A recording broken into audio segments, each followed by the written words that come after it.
Selain oleh Romagnoli, PSSI dikabarkan incar satu penyerang keturunan lainnya. Geliat PSSI untuk menaturalisasi beberapa pemain baru sepertinya sudah mulai terlihat. Setelah sebelumnya telah mengamankan penyerang muda, Jens Raven, yang akan diproses naturalisasinya. Kini PSSI juga dikabarkan kembali mendekati penyerang muda asal klub Belanda, FC Utrecht, yakni Ole Romagnoli. Namun ternyata PSSI dikabarkan tidak hanya mendekati penyerang berusia 23 tahun tersebut.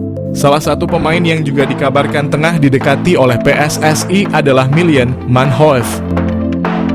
Menurut Roni Pangemanan atau Bung Ropan, PSSI dikabarkan akan menjadikan Milan Manhoef sebagai salah satu target buruan selain Kevin Dix dan Ole Romagnoli yang lebih diprioritaskan. Milan Manhoef sendiri sejatinya bukanlah pemain yang berposisi sebagai penyerang murni. Dirinya sejatinya merupakan seorang winger yang juga bisa bermain di posisi fullback ataupun penyerang depan. Kemampuan ini mirip seperti yang dimiliki oleh salah satu pemain keturunan timnas Indonesia saat ini, yakni Ragnar Orotmangoen, yang juga bisa dimainkan sebagai penyerang kendati berposisi sebagai winger. Milan Manhoef bisa panaskan persaingan di lini winger timnas. Jika rencana ini terrealisasikan, maka timnas Indonesia akan kembali memiliki pemain yang bermain di Liga Inggris selain nama Elkan Bagot dan Nathan Chuaon. Hadirnya nama Milan Manhoef sendiri juga diprediksi dapat memanaskan persaingan di sektor winger kanan timnas Indonesia. Sejauh ini timnas Indonesia hanya memiliki sedikit nama pemain yang kerap kali beroperasi di sektor winger kanan.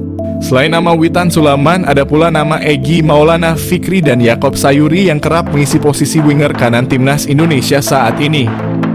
Mauro Zijlstra sosok yang bisa pecahkan masalah penyerang di timnas Indonesia. Timnas Indonesia mendapat alternatif baru untuk menyelesaikan permasalahan defisit striker yang ada di skuad mereka. Alternatif ini ada di sosok Mauro Zijlstra. Penyerang berusia 19 tahun ini merupakan salah satu pemain diaspora Indonesia yang merumput di Belanda. Ia bermain di kompetisi U21 bersama NEC Nijmegen. Soal kualitas di dalam lapangan, tak ada yang perlu diragukan dari sosok Mauro. Ia berstatus runner-up dalam daftar pencetak gol terbanyak di kompetisi U21. Sementara soal kemauan membela timnas Indonesia, Mauro juga tak perlu lagi diragukan. Ia sudah memastikan siap untuk membela Merah Putih. Mauro lahir pada 9 November 2004 lalu. Ia lahir dari keluarga campuran. Ayahnya memiliki darah Indonesia. Darah Indonesia ini hadir dari sang ibu nenek Mauro yang berasal dari Bandung. Sementara ibu Mauro berasal dari Belanda. Bagi Mauro, sosok keluarga ini sangat berpengaruh terhadap karier sepak bolanya. Terutama sang ayah selalu memberi saran agar karier sepak bola Mauro terus berkembang. Tak hanya itu, keluarga Mauro selalu membantunya untuk meretas karier di lapangan hijau, termasuk mengantarnya berlatih. Karier sepak bola Mauro dimulai ketika bergabung dengan AZ Alkmaar pada 2011 lalu. Tak lama, ia kemudian pindah ke tim muda AFC Amsterdam. Bersama AFC Amsterdam, Mauro menempuh tiap jenjang usia. Namun semusim bermain di tim U18A, ia meninggalkan AFC Amsterdam dan hengkang ke NEC Nijmegen U21. Saat berseragam NEC U21, Mauro kian matang. Ia merupakan salah satu andalan tim tersebut. Terbukti sepanjang musim ini, ia bermain dalam 19 laga kompetisi U21. Mauro sendiri memang sangat layak menjadi andalan timnya. Pemain bertinggi 188 cm ini dikenal sebagai salah satu pendulang gol ulung. Dalam 19 pertandingan tersebut, Mauro mencetak 9 gol. Selain itu, ia juga mencatatkan 1 assist. Mauro sendiri memiliki modal apik untuk menjadi pendulang gol andal. Selain memiliki postur menjulang yang membuatnya jagoan dalam berduel udara, ia juga memiliki kemampuan dribble yang bagus, tembakan akurat, dan kepiawaian dalam mencari posisi.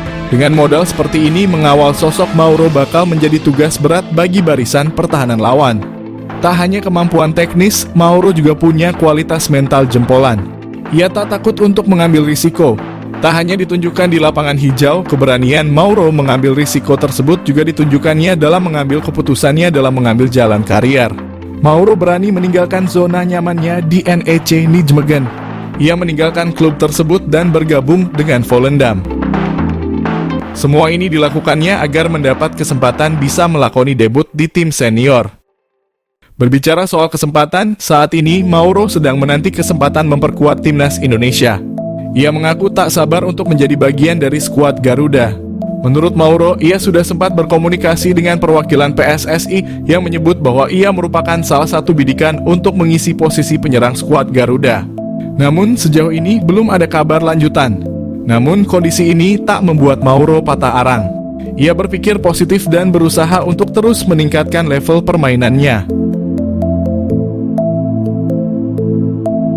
Bukan hanya rumit, terkuak biaya sidang Maarten Paes di CAS bisa tembus 32 miliar. PSSI sedang mengusahakan agar Maarten Paes bisa bersyarat membela timnas Indonesia. Salah satu langkahnya adalah lewat jalur CAS.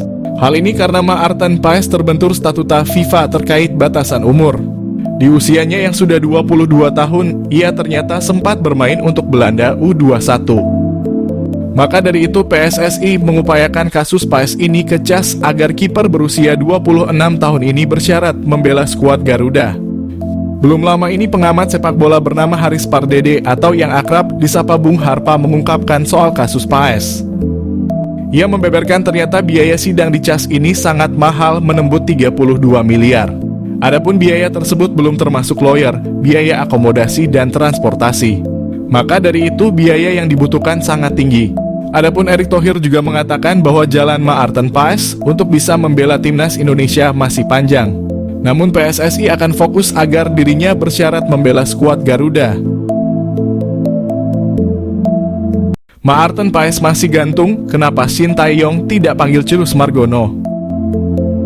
Seperti diketahui, timnas Indonesia asuhan Shin Tae-yong berhasil mendapatkan suntikan tenaga baru pemain diaspora di posisi penjaga gawang Maarten Paes. Kiper yang kini bermain bersama FC Dallas di Major League Soccer ini sudah mendapat rekomendasi dari DPR RI untuk dinaturalisasi sejak bulan Maret lalu. Akan tetapi pada waktu itu hanya ada Nathan Chuaon, Tom Haye, dan Ragnar Oratmangoen yang berhasil dinaturalisasi. Sedangkan Paes baru menyusul mengambil sumpah kewarganegaraan pada April lalu. Namun kendati telah resmi menjadi seorang WNI, Maarten Paes tidak serta-merta bisa tampil untuk timnas Indonesia. Sebab ia belum menyelesaikan proses perpindahan federasi yang terbentur oleh statuta FIFA. Karena prosesnya yang belum selesai, timnas Indonesia pun belum bisa menggunakan jasanya. Termasuk di laga terakhir kualifikasi Piala Dunia Zona Asia putaran kedua. Lantas mengapa Shin Tae-yong tidak memanggil Cirus Margono? Padahal secara postur dan skill kiper 22 tahun itu tidak kalah dengan Maarten Paes. Dirinya juga sudah mengembalikan status WNI miliknya dengan mengambil sumpah pada Maret lalu. Usut punya usut, pelatih timnas Indonesia asal Korea Selatan itu rupanya memiliki alasan tersendiri untuk tidak memanggil Cirus Margono. Rupanya, Shin Tae-yong belum pernah sekalipun melihat bagaimana permainan kiper klub Yunani Panathinaikos itu. Oleh karena itu, ia belum bisa menganalisa apakah Cirus Margono akan cocok dengan skema permainan yang dimainkan atau tidak. Patut dinantikan untuk proses perpindahan federasi Maarten Paes segera usai. Dan untuk Cirus Margono, semoga Shin Tae-yong segera melihat penampilan sang penjaga gawang agar sang pemain dapat merapat ke timnas Indonesia.